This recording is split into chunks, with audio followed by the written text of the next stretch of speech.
Es inevitable hablar de esta situación que está golpeando la estabilidad mundial, la estabilidad económica mundial.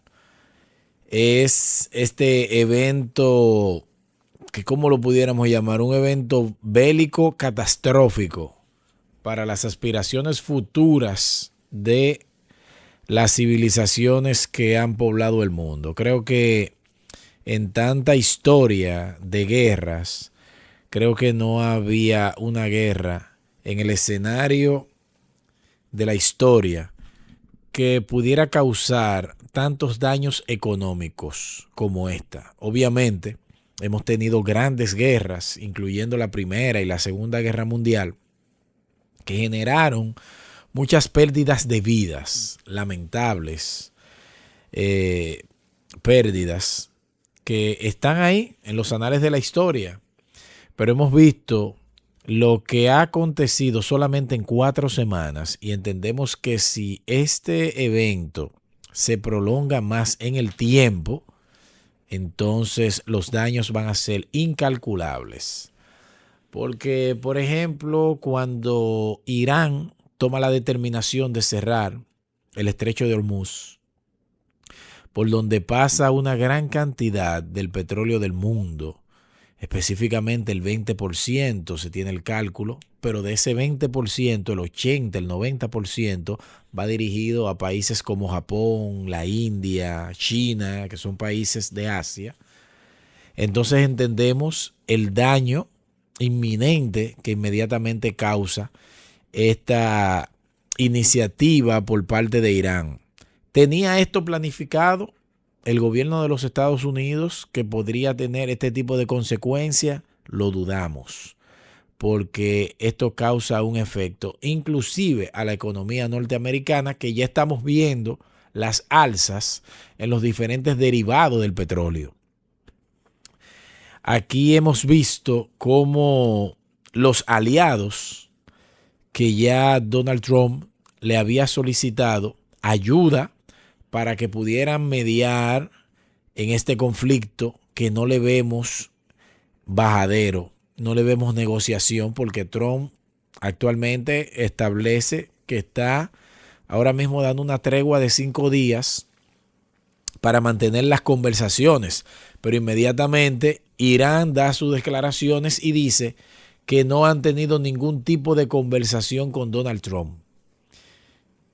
Y se mantienen constantemente haciendo publicaciones en las redes sociales. De igual modo lo hace el presidente, que entiendo que tiene demasiadas intervenciones con los medios de comunicación. Debiera de parar un poquito tantas declaraciones y buscar la manera de encontrar una solución a este conflicto, que si continúa, entonces va a afectar de manera tal la economía del mundo, que va a llevar años en volver a encontrar su cauce que anteriormente llevaba, porque si comenzamos a analizar todos los daños que se han causado en estas semanas, se ha disparado a Kuwait, se le ha disparado a Bahrein, se le ha disparado a Dubái, se destruyeron las principales instalaciones de las plantas de gas,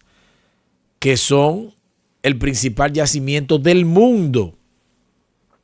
Se le ha disparado a Tel Aviv, a otras ciudades también de Israel, y ni hablar de la descarga de municiones, explosivos, misiles que se han disparado en Teherán.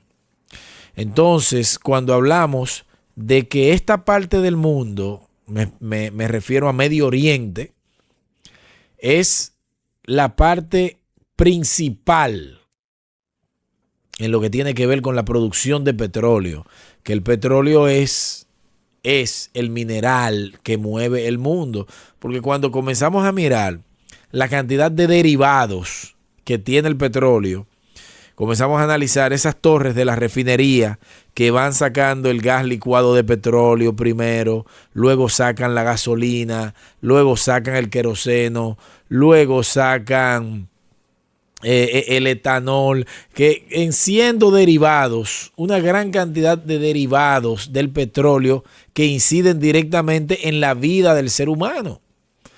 Del petróleo podemos sacar este material, del petróleo se sacan esas fundas del supermercado, del petróleo se sacan los fertilizantes tan importantes para la producción agrícola del mundo, la comida del ser humano.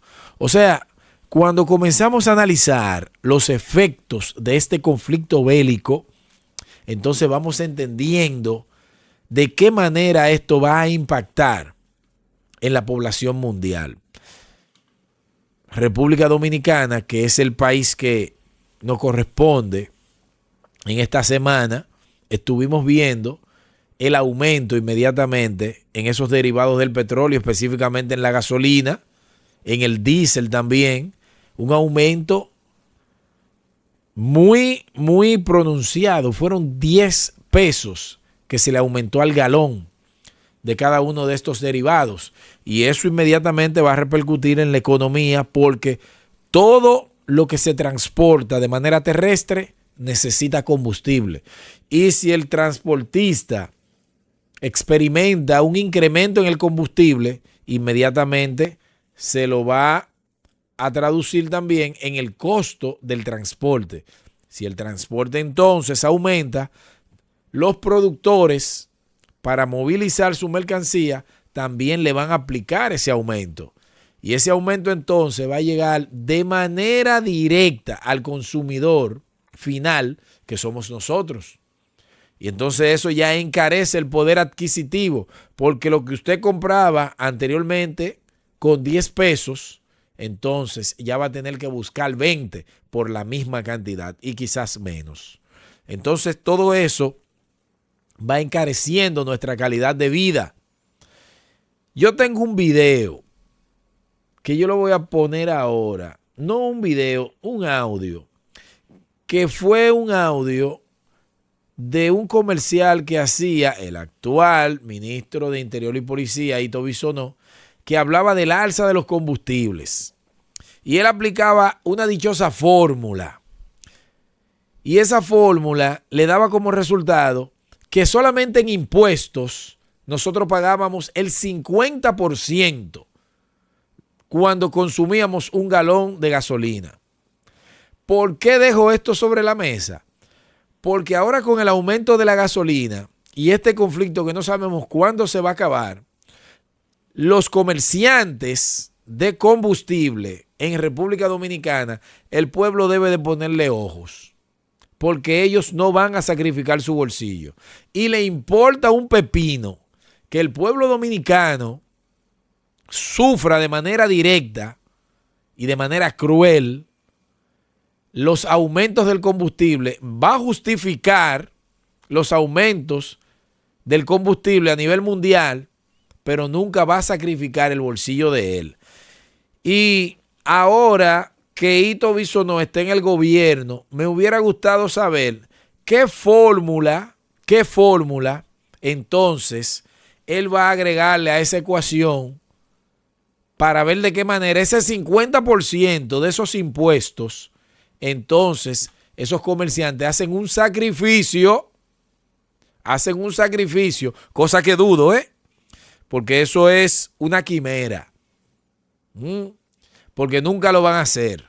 Pero el pueblo entonces tiene que hacerle protestas a este gobierno, que a propósito de eso el presidente Luis Abinader, en una locución de manera improvisada, le llama al pueblo y le dice que debemos de tener paciencia. Pero ¿cuál paciencia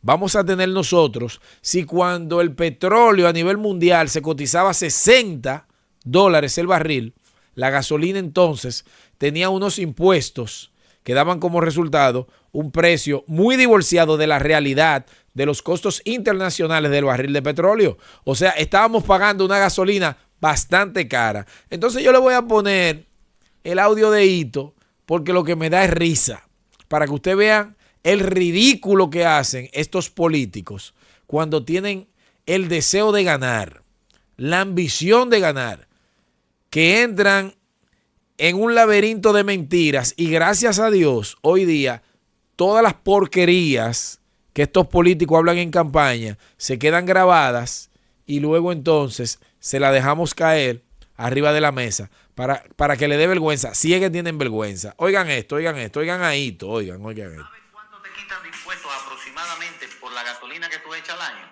Veamos esta formulita.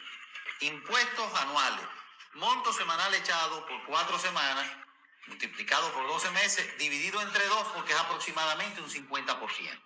Digamos que echas 2,000 pesos semanales por 4 semanas, igual 8,000 pesos al mes.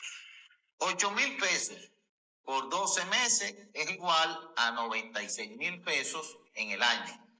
96,000 pesos dividido entre 2 es igual a 48,000 pesos que le paga de impuestos al gobierno.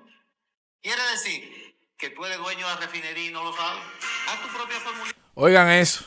Pero eso es como una forma de burlarse del pueblo. O sea, que tú eres dueño de la refinería y no lo sabes. Los dueños de la refinería no dan la cara. Lo que saben es buscar ese dinero porque hay una mafia grandísima de combustible. Una mafia grandísima de combustible. Y esos delincuentes, comerciantes del combustible, esos piratas, esos corsarios, porque tienen una patente de corso emitida por el gobierno que también se beneficia, y esos políticos corruptos que hoy día no están gobernando, entonces encarecen la canasta familiar, porque como decía anteriormente, los precios de estos combustibles inciden de manera directa en el alza del precio de todos los productos de primera necesidad. Ustedes recuerdan un video, un comercial que decían que si suben, suben y si bajan, bajan. Solamente recordamos que si suben, suben, porque si bajan, no bajan.